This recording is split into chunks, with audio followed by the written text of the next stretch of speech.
Hmm. Well, hello and welcome to Matters of the Heart.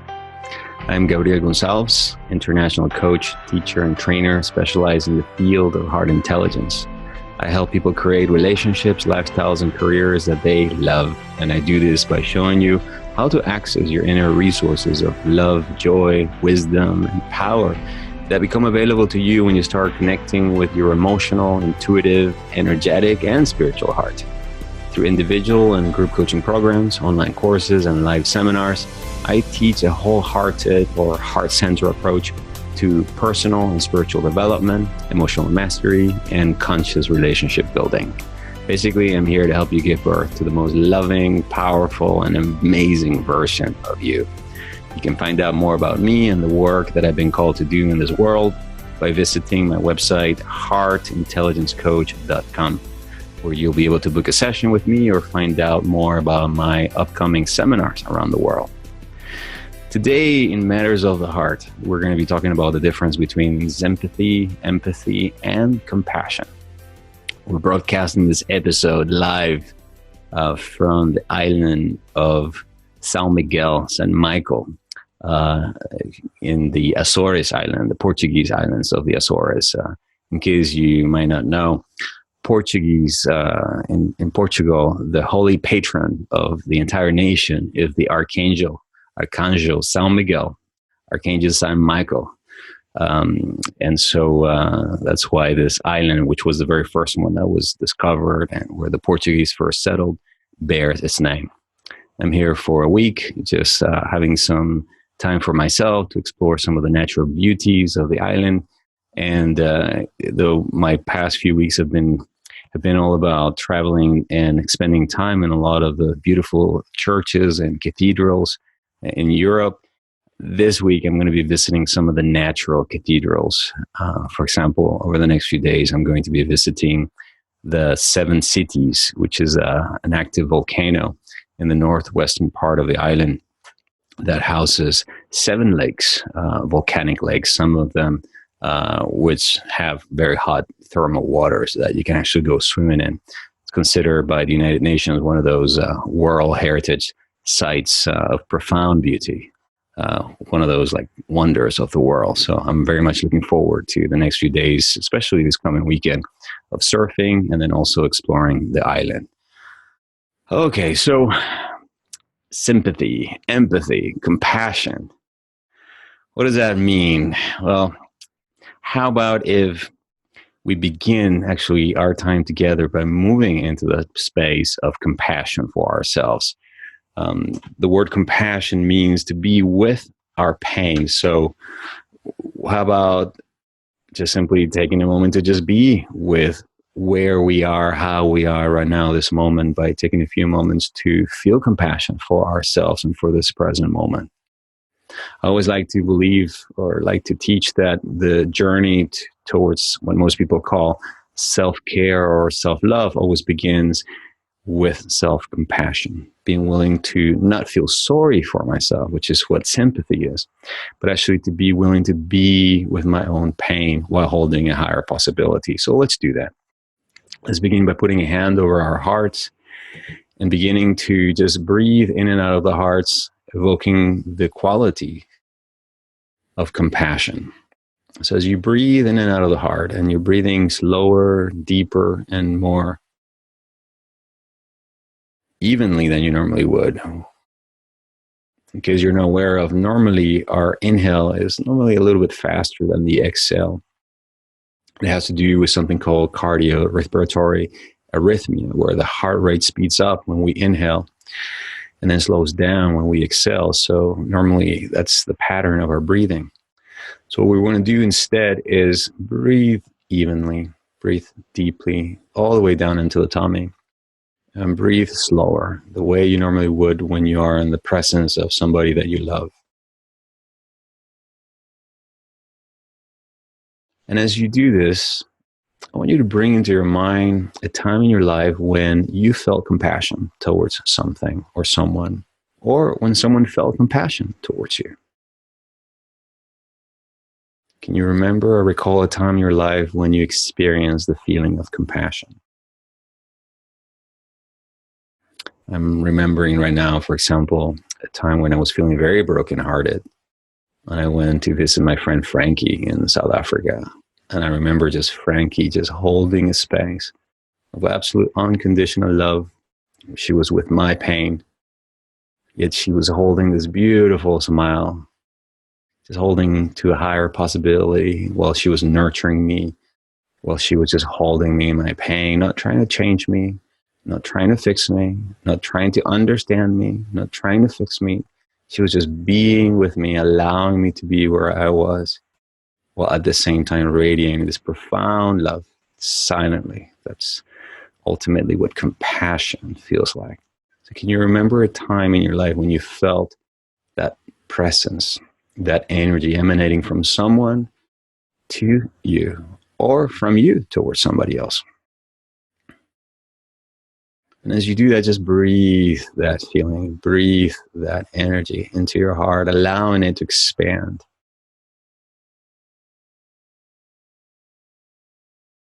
And so let us just know as we begin our time together in this conversation about matters of the heart, that we live in a unified, loving field whose nature is one of compassion, that we live in an interconnected field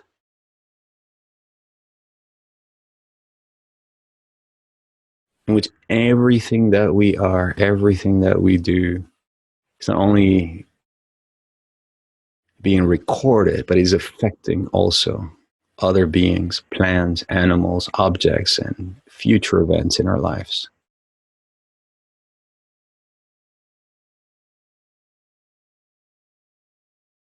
That we are all connected through our hearts, and our capacity to experience another person's pain is part of the gift that this field or this intelligence gives us, so that we can experience our own connection and our connection with others.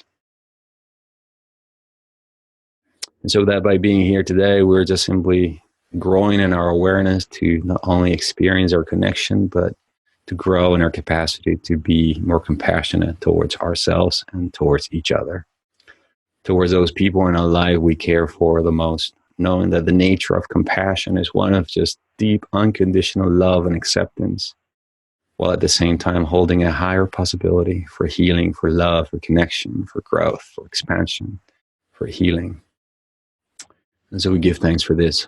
We give thanks for knowing that the essence of who we are and that the powerful force that connects all of the universe is ultimately, as the Buddhists refer to it, the nature of compassion, which is another name for God or spirit or the divine. We thank God for this. We thank ourselves for just taking the time to attune and connect and activate this vibration within us. Amen. All right. So I want to, in beginning today's conversation, I want to create a little bit of a context as to why I chose this to be the topic of today's Matters of the Heart. When I was in France, I had the opportunity to attend a 2-day conference with Greg Braden that he entitled Human by Design, where he basically shared a lot of his scientific research around the hearts and the intelligence of the heart. And it was actually a very wonderful experience. I had the opportunity not only to meet him, to actually play some guitar in front of the audience, but also at the same time to just welcome new ideas, new information, new knowledge that is basically being discovered quite recently in this expanding field of heart intelligence by one of the people who's really out there in the arena every day, sharing more and more and more his own vision of what it means to live in an interconnected world, and the necessary steps that will take us there. And so one of the things that I took away from the conference was this idea that as human beings, we are on this pathway of evolution. And we sort of began, and if you look at, the traditional sort of like creation versus evolution model, you see like this little primate, this monkey evolving into a human being, right? And so I want to introduce you to the possibility or the metaphor that we are we have been evolving as what our scientists would call Homo erectus, which is the ability to be now this monkey, and I'm just using this metaphorically, of course, that now, because I can walk, therefore I can move and I can do anything and I can conquer and I can basically take possession of this entire place. And we evolve from there to eventually developing the capacity to reason, to self-reflect, which is moving into what most of us refer to as, or the scientific community refers to as, Homo Sapiens, where we finally are able to say, I think, therefore I am, because I think I exist, which is a wonderful space to be in. But we're evolving beyond that.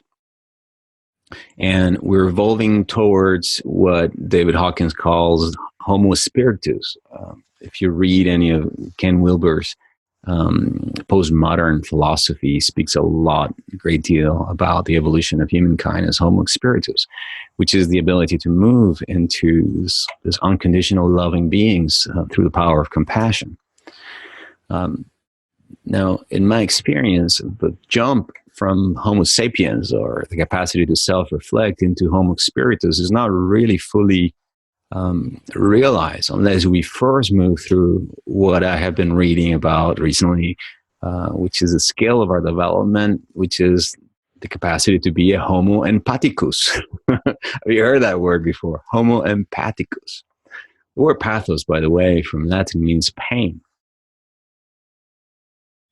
It means other things, but for the purposes of this particular word, it actually means pain. So a Homo empathicus is a person, a Homo, with the capacity to be the same with others, who has the capacity to feel not only its own pain, but then also to experience or to witness and experience the pain of another. My nephew Gabe, I remember last time I was visiting him, I heard him use an expression that I never heard him speak before or use before. And whenever I share something about what I was feeling or my point of view about something, he would just look at me and say something along the lines of, I feel you, bro. I feel you, uncle. I feel you. So he would just, instead of saying, yeah, I agree with you, I see you, he would just simply say, I feel you. So Homo empathicus is that capacity to not only see and understand what somebody's trying to tell you, but also to be able to feel it, a lot of the people that come to my website, that listen to my podcast, that feel drawn somehow to the work that I'm doing out in the world and the material that I put out, the great majority are what I would describe as empath. A lot of them are what I would call closeted empath, which means they're not fully aware that they actually are empath, because they have been sort of like numbed down or felt very disconnected from their hearts, or have been disowning a lot of their emotions, projecting them out onto other people. But nonetheless, an empath is a very highly sensitive person who has the capacity to not only feel their own feelings, but also pick up and feel other people's feelings, sometimes not being able to tell the difference between their feelings and other people's feelings. In fact, in my coaching practice, I work with a lot of empaths who don't have this interpersonal boundaries, if you may. In other words, they cannot tell the difference between where I am and where you begin. Therefore, they have absolutely no boundaries. They have a tendency then to project their own fears, their own stories onto other people, and to sort of experience themselves through other people, which is part of how we human beings are sort of wired to experience ourselves. No man is an island. But empaths have a problem normally when first discovering their gift, because it is a gift. And it is also a step along our evolution, to sometimes not be able to discern between what is mine and what is yours, where I begin and where you end. And so the work then remains. to be able to not only develop the capacity to sort of take command or take ownership of what's yours, so that you can then begin to let go and let go of taking any responsibility for other people. One of the things that a lot of empaths do, for example, and I include myself in that, is in sometimes taking responsibility for other people by trying to fix them, going out of our ways and stepping out into other people's boundaries, without their energetic consent, to try to fix them, to try to heal them, And so all of that, basically trying to change on the outside what we're not able or willing to change or look at within ourselves. It becomes easier to look at something that the other person needs to fix on the outside rather than looking at it within myself. So it's something that it's part of being human again, and something that people who are very highly sensitive experience. I include myself in there. All right, so this is just kind of to paint a little bit of the canvas or the context for our conversation. Now, sympathy, empathy, compassion. You can think of these as, oftentimes they get used in our conversations very much the same way. And I think that it's very important that if you're someone who's really committed to walking the path of your heart or the path of love, that you understand the distinction. So what I want to do now is I want to break them down in the way in which I understand it. And the way that I'm going to be sharing this, I don't want you to take things just because I said them, okay? I want you to, as you listen to me, to just take things into your own heart and see if what I'm going to share with you, if it resonates with you. And if it doesn't resonate with you, then just release it, let it go. As a teacher, I always like to go back to the actual meanings and to the etymology of the words, because I believe that more often than not, they actually hold the key to the probably the truer interpretation that it was originally intended when the word was first expressed. So the word sympathy. To feel sympathy for someone means to literally to be a witness of someone's pain. Have you been following, for example, Brené Brown, who's one of the wonderful teachers of what it means to live wholeheartedly from a very scientific research perspective? You're going to know she speaks a great deal between the difference between sympathy versus empathy. So the word sympathy literally means without pain, sin without, pathos, pain. So when I am sympathetic towards someone, it means I have the capacity to see that you're suffering, right? But that's all I do. I'm just the witness of your suffering. That's what allows me to, for example, say like, oh my God, you lost your boyfriend. Well, at least you're still alive. At least you have a job. At least you didn't lose your job, which means I can witness your pain, but I don't necessarily feel it. I don't know. I have no capacity to be able to become aware of the pain that you're experiencing at this moment. So my comments, anything that I may say, may come from a purely mind rational way of trying to fix you, make things better, help you see the bigger picture, but without taking into consideration the pain that you may be in this moment. The sympathetic people, basically, they just kind of look at you, they're witnessing, they know you might be struggling, but there's often a sense of sarcasm, a sense of trying to impose upon you, their philosophy, their viewpoint, trying to fix you, trying to reason your way out of a particular situation.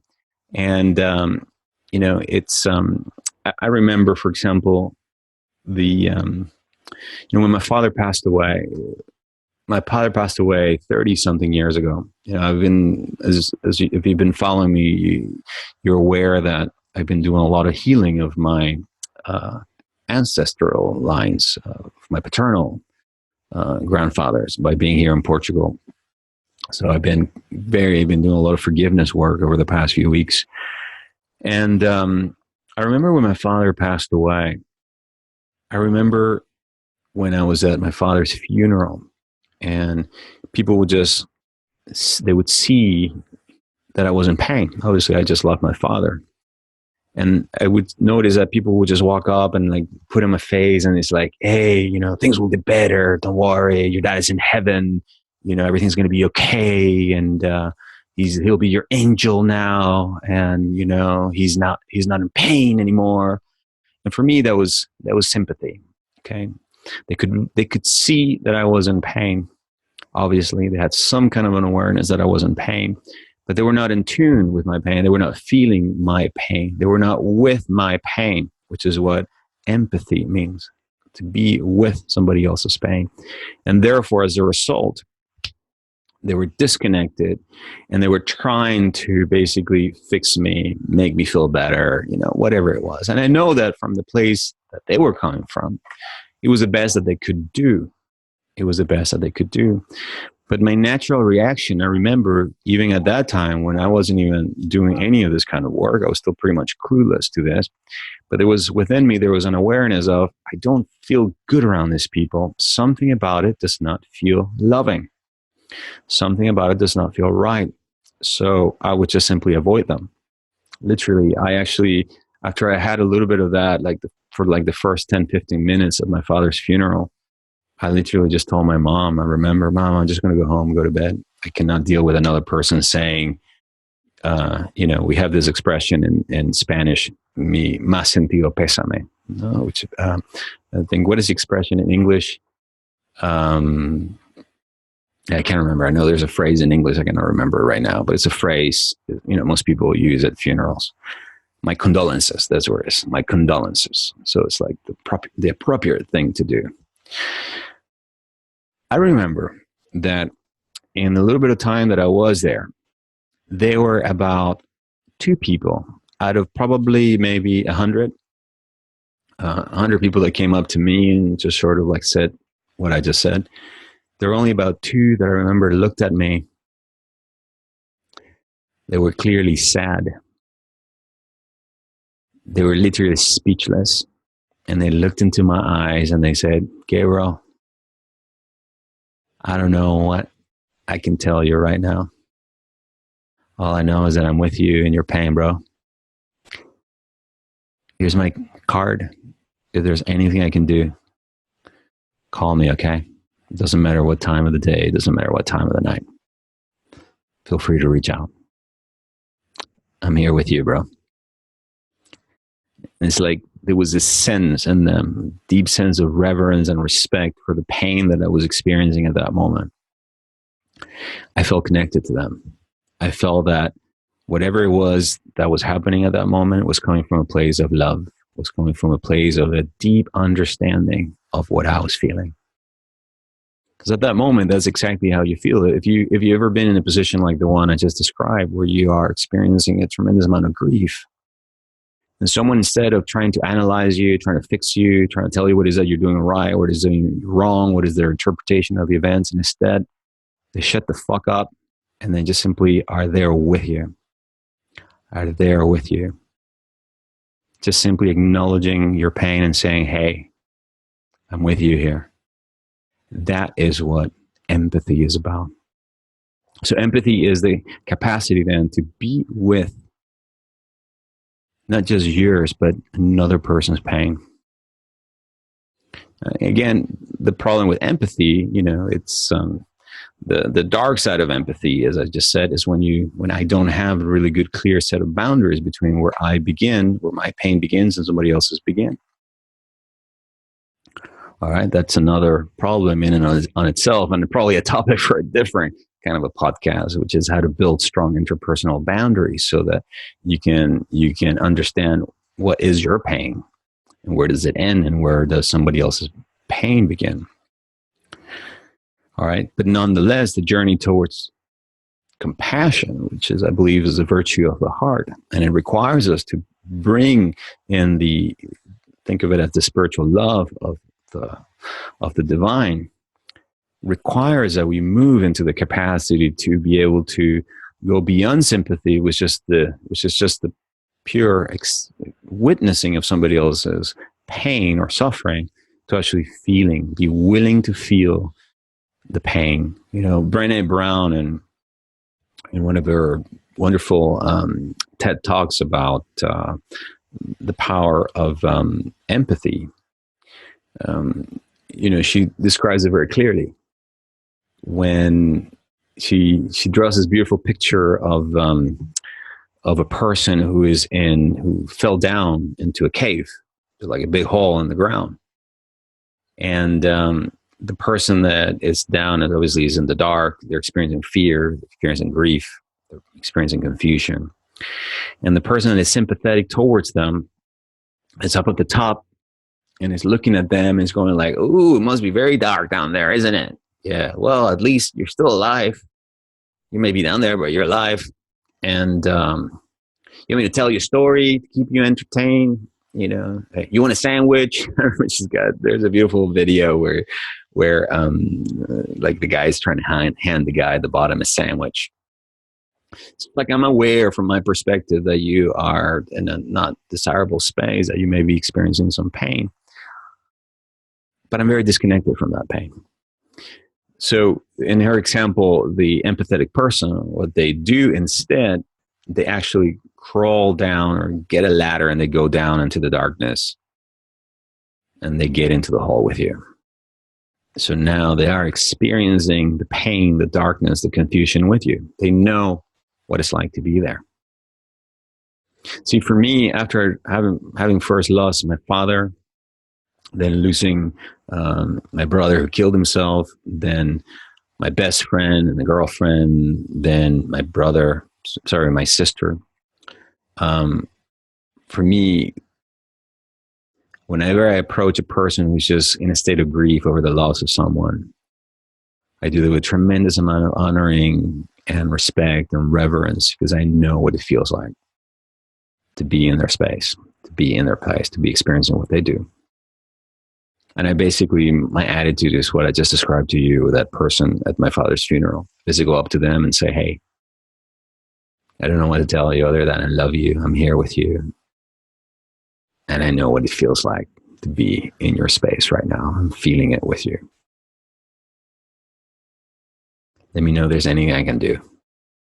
Leave it into their hands for them to decide to tell me if they need some help, whatever. Because I also believe it's very, very important that you honor every person's, it's part of empathy is the willingness to be able to honor them where they're at without trying to fix them. So in Brené Brown's a beautiful example, the person gets down into the cave or into the hole, and they don't try to tell the other person, "Okay, you can do it. You can get out of the cave. You can do, and this is what you need to do, and you're doing this wrong."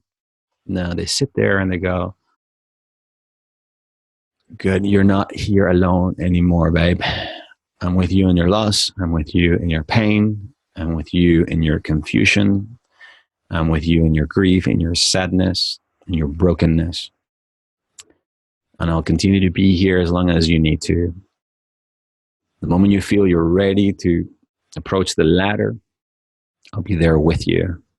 You can lean on me if you want to, and we can get out of this together." Now, that is then the beginning of compassion. The ability to move from just empathy to compassion requires that I begin to bring the sense of oneness, of unconditional love that in my experience can only really be achieved the moment I start to move into my heart. The moment I begin to, through the power of love, unconditional love, begin to see a bigger possibility than what I'm seeing there right now. What I mean by that is, if I'm seeing the other person sad, broken, in grief, to myself, in my own mind, in my own heart, I'm holding a place where I can see them happy, where I can see them, they have overcome this grief, the spirit of their life. I can see how joyful they are. But I'm not going to rub it in their face. I'm not going to even tell them about it. Out of respect and honoring where they are on their journey, I'm going to allow them to be where they're at. But inwardly, I will say a prayer, or I will just simply hold an image in my mind of them being at their happiest, more joyful version of themselves. And I can only do that the moment I step out of my head, out of my rational mind, and move into non-judgment, and into detachment of any kind of an outcome, right? In other words, I may see them happy, but I'm letting go of like, poor guy, his dad should have never died, he should not be going through this. He should be doing things differently. He should have been this way. He did this wrong. That's judgment. Yeah, that is basically that is the realm of Homo Sapiens, right? The capacity to think, which is a capacity to remain in the paradigm, or to remain in the paradigm of the duality of the mind, or the ego, if you want to call it. For me, it's the same thing. Basically uses the same mechanism, which is the mechanism of positionality, where there's always duality, where either one person is right and the other person is wrong, okay, into a place of just simply a sense of oneness and interconnectedness, and ultimately just love, that allows me to then to first witness the other person's suffering, pain, grief, whatever it is that they may be experiencing, or even my own capacity to be the witness of this experience. Number two, to then experience it. We have human beings, and this is something that Greg Braden spoke to a great deal in his conference. He spoke a great deal about one of the biggest discoveries, according to him, that science has made in the past few years, which is the discovery of a new type of neural cells, which are nerve-like cells like the ones that we have in our brain, spread throughout the body, called mirror neurons. There are neurons that have the ability to basically to feel the pain of another person as if it was happening to us. It's in many ways is the mechanism through which consciousness allows us, through the process of resonance in the physical body at the level of the nervous system, to basically feel our empathic connection to another person, even if they are on a television screen. So whenever you see, for example, in a movie where somebody is hurting another person, right? Let's say they are strangling them, and that moment you feel like you yourself are the one that's choking, and you begin to experience physical sensations as if that is what's happening to you. Well, at the level of the neurology of the body, that is how your body is responding. Your unconscious mind cannot tell the difference. It believes and it thinks that what it's seeing and what it's experiencing is exactly the same. So that is something that empathics have highly developed. That's what makes you an empath. You have, and I'm just speaking purely at the level of the physiology, okay? Because remember, as above, so below. So the physiology is literally, think of it as the physical scientific explanation of something that is also happening electromagnetically or energetically through fluid waves of electromagnetic energy. Because emotions are also electromagnetic energy. So those electromagnetic energies literally are being picked up through your nervous system, which really is more like an antenna that is receiving these emotions from another person. Yet your unconscious mind cannot tell the difference between you having that experience and me having that experience. That is the birth of compassion, and that requires vulnerability. And so it is this capacity then to mirror one another, but begin to do this from a place of non-attachment, a place of non-judgment, and a place of unconditional love, where I can hold a higher awareness or a higher possibility for myself and another being through my heart connection that allows me to then move into compassion. So what I want to do is I want to read to you the definition that Greg Braden gave of compassion, which after he said it, has it ever happened to you that you heard somebody define something and utter something, express something in a way that you just kind of go like, yeah, that he just put into words what I've always believed, or it feels what I've always known about this. Well, this is exactly what happened to me in the conference when I heard him say the following. He said, compassion is the ability to witness, experience, mine or another person's pain or suffering, while at the same time holding a higher possibility without any judgment or without any attachment to a specific outcome. What does that mean? It means that to move into compassion requires me to first be able to be the witness, be able to be present to another person's pain or my own. So that requires first presence, which obviously brings us into the topic of vulnerability. I have to be willing to begin to feel, which is what the act of being vulnerable is about.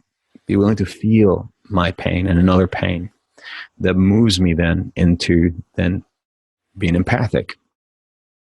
I can then feel your pain. I can then feel my pain. And then while I do that, then continue to be with this pain, allow this pain, but letting go of some kind of a label or judgment about this pain where I'm making this pain wrong or bad, or telling myself that it should not be that way. But rather, as I surrender that pain, allow it to be, hold a space where love, a deeper understanding, a new perspective can be gained, or just simply another possibility. Another possibility. All right. And in my experience, that cannot be achieved unless I start to move into my heart. Compassion then being a quality or a virtue of the heart. All right. So, it's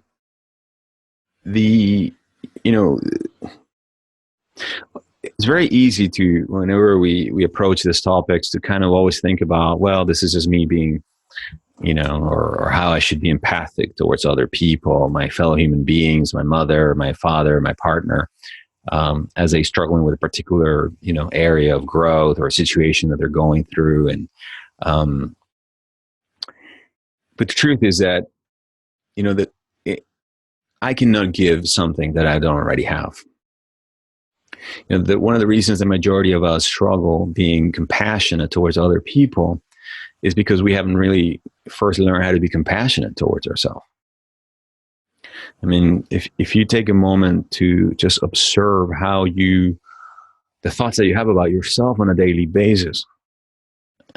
Before this conversation, I was coaching a client, and he was telling me about the thoughts that run through his mind when he doesn't do the things that he knows he needs to be doing. And he just calls himself a dummy.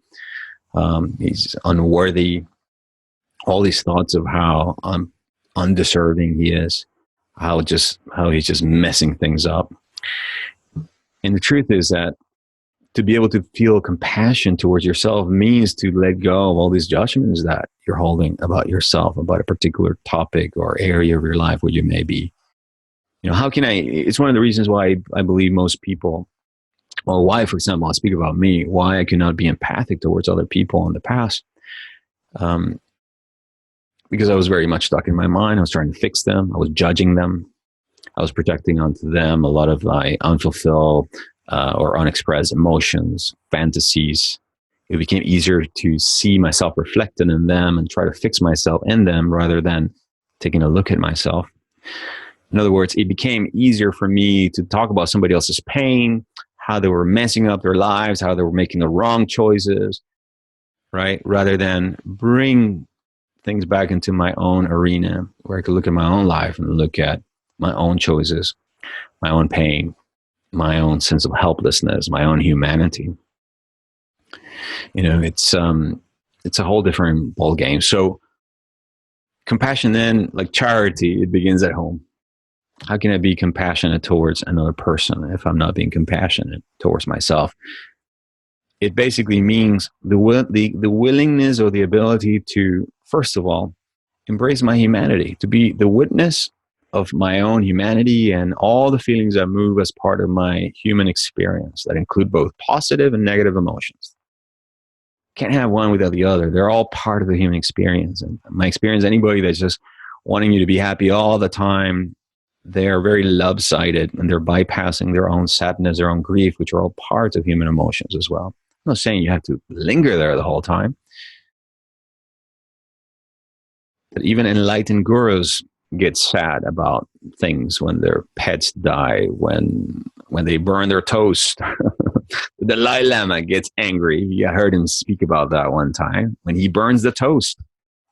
He says, but then I meditate about it and I feel good. Well, it's about understanding that you are, in our human nature, we are flawed in so many ways. We're imperfect. So it's understanding that we're subject to the laws of physicality. You fall down, it hurts, right? And so we're also flawed to always believing certain actions or certain decisions will make us happy, when in fact they do exactly the opposite. The deep down, every human being is very innocent, in that the majority of any given time are doing the best thing we can with what we know. Or each one, as the Buddhist saying goes, we're all struggling, we're all fighting our own battle. And so bringing that sense of compassion to yourself is just one, being able to be the witness of your experience and to see yourself that you're more than those thoughts, you're more than those feelings you're having, you are more than that situation you might be experiencing right now. And then giving yourself permission to actually to feel that pain, to feel that confusion, to feel sorry for yourself, to give yourself permission to feel self-pity, while at the same time holding a higher possibility for yourself. Almost as if, and this may sound a little bit weird to some of you, but it's almost like you're saying to yourself in many ways, like, I'm in a shitty mood right now. I'm hating life. I'm hating everything. I'm hating what I do. I hate everybody in my life. But I know that in an hour from now, I'm not going to. So right now, I'm just going to give myself permission to be this, knowing that in a few moments, this will pass by, just like clouds, dark clouds in the sky pass by. And that behind all these thoughts, which they are not me. There are my thoughts, but I am not my thoughts. They're my feelings, but they're not my feelings. Behind all of this, there's a sunny sky. Always sunny, all the time. Because remember, this thing that we call nightlife or nighttime is an illusion. It's an illusion. The sun is always shining, just like our ability to be loving, compassionate, joyful is always available to us. Yet we come to terms with part of being on this planet means we are under the spell of clouds. And sometimes the sun gets blocked, and it's the same thing. Part of being human is experiencing loss, sadness, helplessness, just like this other wonderful, loving human emotions that feel good. But being able to understand that we are on this planet, and this is the nature of things, and like the 4 famous words, these too shall pass, and I can just give myself permission to be human, to cut myself off the hook. And while I am experiencing that, which might be uncomfortable, might be undesirable, hold at the same time the awareness of my perfect reality, or the way that God or the divine sees me. Knowing that even though I might be going through these experiences, deep down, I am a divine, infinite, loving being. That I am more than the situations that I might be going through. That I am more than this divorce. That I am more than this cancer. That I am more than my bank account and my feelings of feeling poor or sorry for myself. That I am more than this. The moment I can begin myself to let myself off the hook and love myself where I am, how I am, and while at the same time holding this higher possibility or perspective, or beginning to see myself as God sees me, as the divine sees me, and little by little begins to lift me up out of that particular situation, bringing about the necessary healing, bringing about the necessary transformation. All right. So in the 10, 12 minutes that we have left of our time together, I want to ask you a question. And I want you to be honest with yourself. On a scale from 1 to 10 right now, where are you in your ability to experience compassion towards yourself? Okay, let's talk first about you. On a scale from 1 to 10, where 1 is like there's no compassion, which basically means I've lost myself in my pain. There's no sense of compassion whatsoever. I think I am my problems. I'm constantly judging myself, putting myself down. There's no sense of higher possibility or a sense of a deep acceptance or embracing of your own divinity. And 10 is your absolutely a textbook example of what it means to be compassionate. Where are you right now? Where are you? From 1 to 10.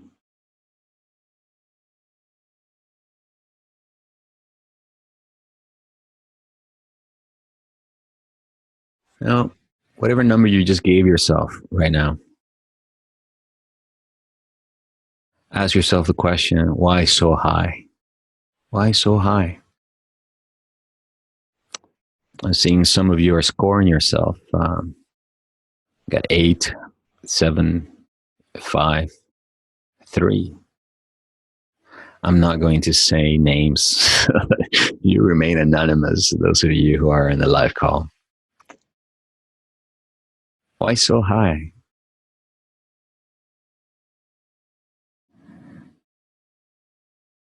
Why so high?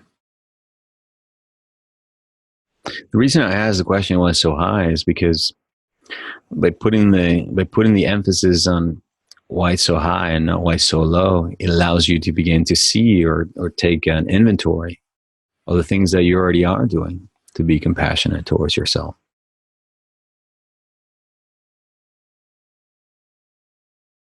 And now the next question is, what would it take to move just one point?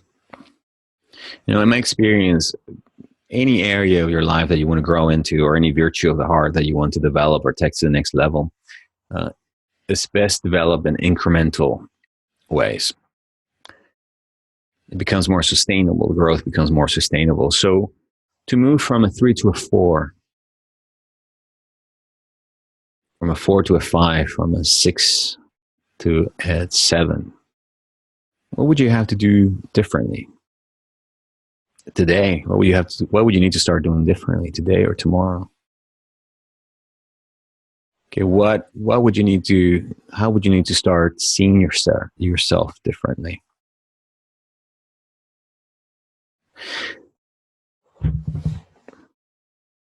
One of the things, for example, that you can begin to do if you're really interested in becoming more compassionate, it's the same type of meditation around the heart that we practice here very briefly and that you can download freely of my website or my YouTube channel, will help you in growing your awareness of what it means like to begin to bring that unconditional love through into your heart. What you're basically saying is, you know what, God or divine, I know I'm human. I know I'm fucking it up. I know I am imperfect. And I know I'm struggling loving these aspects of myself, of whatever that may be for you. It could be a particular addiction that you may have. Like I remember, for example,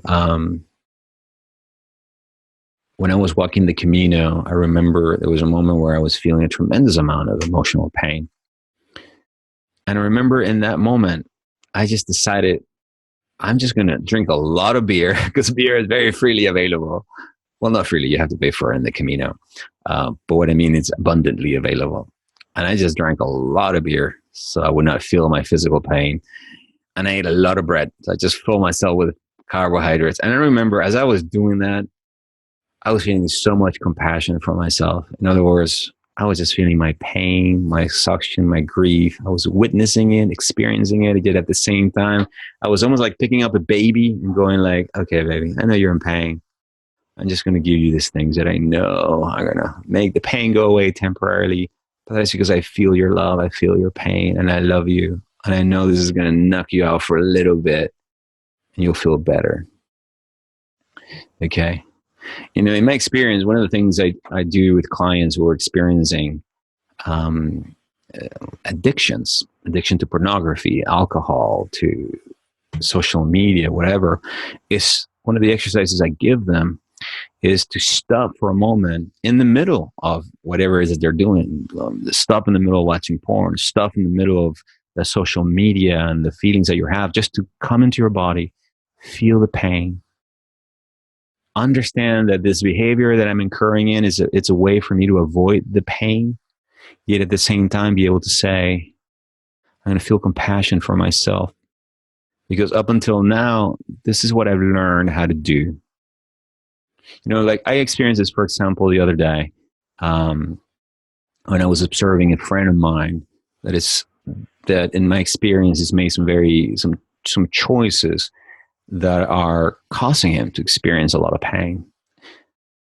And I so wanted to tell him and fix him and tell him what he was doing wrong and just sort of really fix him. Obviously, as somebody who's a coach who can see other possibilities for other people, I wanted to fix him. I wanted to tell him. Yet at the same time, I caught myself just simply holding back and say, would you be willing just to feel the discomfort of just being with his pain, with your pain? Yet at the same time, instead of trying to fix him, instead of writing him an email telling him everything he should be doing or even what I'm feeling or whatever, just simply bless him. Understand that where he is, he's doing the best that he can. Radiate compassion from my heart to him. I did that. A few hours later, I got an email from him saying, hey, thinking about you. Thank you for being here, for supporting me. What did I do? I try to deal things what I call the hard way. The hard way, not the linear way, not the causal direct way. If I send in an email, if I do this, this will happen. The heart doesn't work in that realm. It works in the level of nonlinearity. And there was no attachment to the outcome. Okay. So that's what we're doing. We're bringing that sense of the capacity to self-reflect, become the witness, to understand that we're witnessing this pain or another person suffering, yet at the same time, we're doing ultimately what is the most loving thing for ourselves and for them. In that moment, for example, the most loving thing for myself was to actually to be with the suffering that they were mirroring, which was also my suffering. And the best thing that I could do for them is just to allow them to have their experience, to figure things out on their own, rather than take responsibility for them, which is one of the things I was speaking about earlier, that a lot of empaths, we have a tendency to do that. Right? And as a result, there was a tremendous amount of healing. Okay. There's a question here. Thank you, Catalina, for your question. What is your definition of compassion burnout when you get exhausted of feeling others' pain every day? So again, if you are experiencing other people's pain and you're feeling burnout, you have not reached the pain or the pain. Yeah, actually, I was going to say the pain of compassion because it requires that. But the place of compassion. The place of compassion can not only be achieved until you involve the heart and the connection to a higher possibility of love or of healing that can only happen through direct access through your heart, your spiritual heart, and the connection or sense of oneness or connection with God or the divine or spirit. So what you are describing, Catalina, is exactly what I'm referring to about the capacity that empaths have to feel other people's pain, take it in as their own, and then leaves you exhausted. Empaths, for example, are constantly picking up other people's energies. Other people are also sucking a lot of your energy, a lot of literally, don't forget that we are electromagnetic beings. So at any given time, we're either giving out energy or taking out energy. We're in a constant exchange of energy. And so when you don't have very clearly interpersonal boundaries or energetic boundaries, one of my teachers called them sovereign boundaries, which almost just like countries draw lines that basically tell them this is my territory and then this is your territory. Many of us don't have the capacity to know where we end and where other people begin. Maybe that will be a really wonderful topic for the next conversation that we can have. How to begin to develop these sort of energetic boundary. And And the short way of doing that, or the key to doing this, is literally is in number one, learning to know yourself and learning to explore the fullness that you are as an energetic being. In other words, you need to get to know your energetic space. Think of it as, unless you really lived in your house, clean your house, right? Think of it as like, if you have, for example, like a house, let's say I'm staying here in this house. It's two teenagers and the father that lives here with them, and I'm staying, and I rented the beautiful attic room. It's a lovely space. But imagine that in your house, in your bedroom, you have other people's clothing, dirty laundry, right? You have to sort of take an inventory and go through your own laundry and take out other people's stuff that you've been washing, taking care of, holding as your own, and literally like throwing stuff out of your bedroom, right? And let other people deal with their own. So you need to get to know your own space. You need to get to know your own bedroom. And that, for many of us, oftentimes mean we have to throw everything out just so that we can have like nothing, so that we get to know our own intimate space. So I guess the short answer to that, and again, I think this will be a wonderful topic for our next conversation, is you need to get to know yourself, your energetic space, which is why I always, go back to what I call the practice of witnessing. Let's begin there. Witnessing your own experience. And, most people will call this meditation, but for me, it's just the practice of just being able to sit with yourself, with your thoughts, your feelings, your physical sensation, your energetic being, and to explore that, to commune with that. Only by knowing who I am and the fullness of my experience, when I'm by myself, when I am separated from other people, can I then begin to slowly, little by little, begin to build the capacity or the awareness of what is mine and what is yours. So you need to take an inventory of your own space in your own room and basically get to know that space. Little by little, you begin to discover that in that room that is your body, there's other people's clothing, that you're carrying other people's emotions. It's almost like if every person you've interacted, they left like a sweater or a sock or a jacket, and they left it there. And so you're still carrying out with your parents' emotions, a lot of them unexpressed, that you took upon yourself to heal out of loyalty for them or out of love for them. You made them your own. You took them on literally as programs. In essence, that's what ultimately the journey of spiritual and emotional healing ultimately is all about. It's literally about peeling off all these layers of all these things that you thought you were, that you picked up from other people. All right, we're coming to the end of our time together, and it's interesting because the feeling that I have right now inside of me as I'm wrapping up our time together is I feel quite incomplete. The feeling of incomplete. It's almost like I wish we could have another hour to continue talking about this topic. So let's do this. How about if our next podcast will be on the topic of developing an interpersonal boundary, or learning to know where you end and other begins. That's actually a lovely title. Where you end and other begins. How to develop a strong interpersonal boundary. If you are an empath, this will be really useful to you. Because as I just said earlier, one of the things that happens to a lot of us empath, we end up taking other people's emotions into ourselves. It obviously, there's a lot of, oftentimes we end up picking up diseases from other people, for example. So it behooves you to be able to take full ownership of your energetic, emotional sovereignty, which basically to be able to stand in your own light. All right, so let's wrap up our time together and put a hand over your heart. And then once again, just breathe.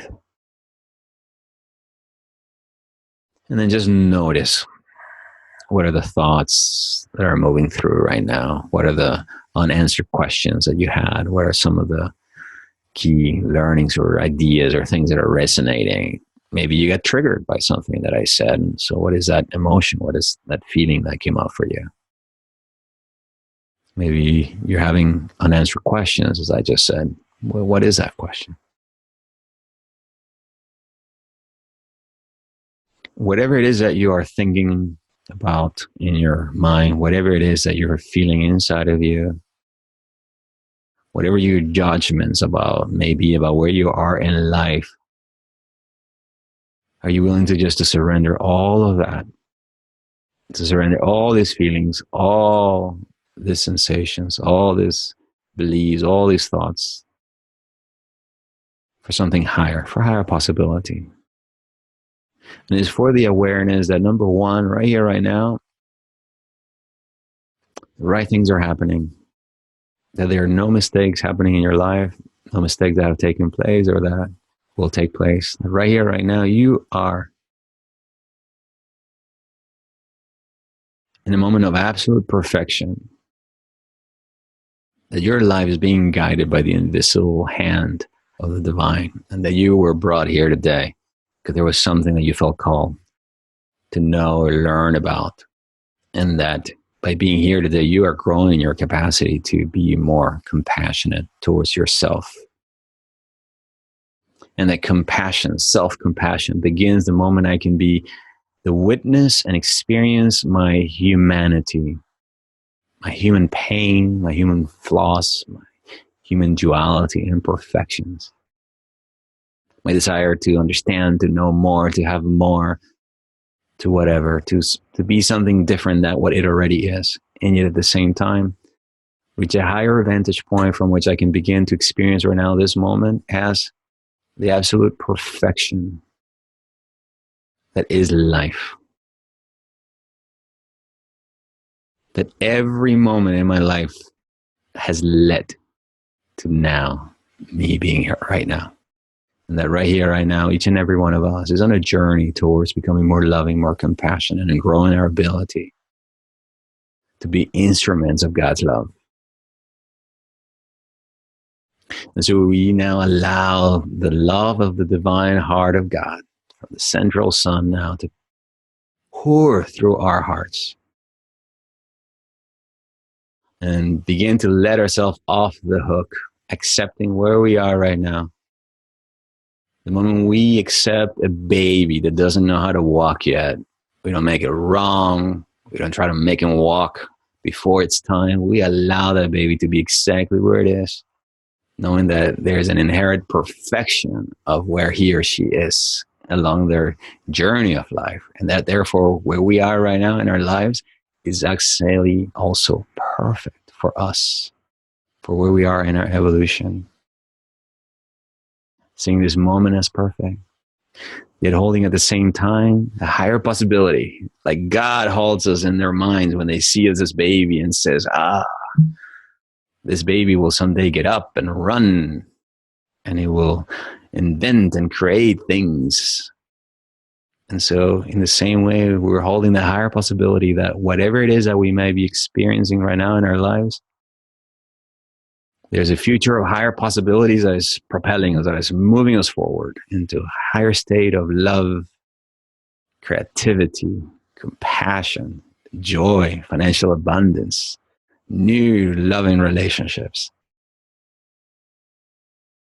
This is the miracle space that we're accessing right now through our hearts, radiating the self of full acceptance for where we are, yet knowing that we are more than our feelings, our emotions, our thoughts. We are more than our circumstances. That it is through this heart connection that we are now lifting ourselves up to a higher vantage point, in which a new way is made, in which new possibilities become available, in which new creative solutions to what appear to be all problems begin to show up. And knowing that the journey ahead is blessed, that our future is calling us forward, and that we can access the space of infinite potential always and at any given time through our connection to our hearts. All right, we have reached the end of our time together. So I want to thank you for being here with me today. Once again, if any of whatever I talked about really touched you today and brought up some feelings within you, my invitation is that you continue to radiate this feeling of compassion towards yourself, remembering that you cannot give to others what you don't already have. If you want to learn more about working with me and how you can take the next step forward with me, please feel free to visit my website, heartintelligencecoach.com, where you can book a session with me or find out about my upcoming seminars around the world. I'm working right now on the schedule of 2019 seminars. Can you believe it? In which I'm planning to travel more around the world and visit some more exciting places. So thank you very much for being here today, for caring about me and about this work, and more importantly, caring about you, about your heart, caring about these matters of the heart. Until the next time, I send you all of my love. Okay? Bye-bye for now.